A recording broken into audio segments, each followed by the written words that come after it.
ரீசெண்டா பார்த்தீங்கன்னா வந்து திருத்தணியில, திருவள்ளூர்ல அந்த மாரி வந்து திருவள்ளூர்ல பார்த்தீங்கன்னா 2, 3 சம்பவங்கள் வந்து தொடர்ந்து நடந்துச்சு. வன்முறை சம்பவங்கள். அதே மாரி பார்த்தீங்கன்னா கோவையில இந்த மாரி வடமாநில இளைஞர்கள வந்து தாக்குறது, கஞ்சா போதையில ஈடுபடுறதா வந்து ஒரு செய்தியும் வந்தது.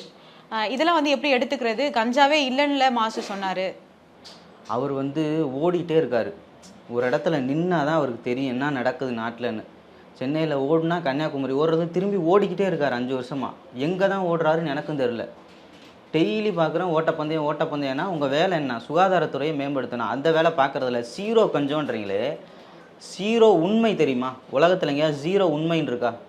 அந்த ஜீரோ உண்மையா அவர் பேசிட்டு இருக்காரு. ஜீரோ ஒரு மதிப்பே இல்லாம பேசுறது. ஜீரோ கஞ்சானா அவன் வெட்டினவனே கஞ்சா குடிச்சிட்டு வெட்டினான்னு சொல்லி தமிழகத்தினுடைய காவல்துறை அதிகாரியே சொல்றாரு பிரஸ் மீட்ல.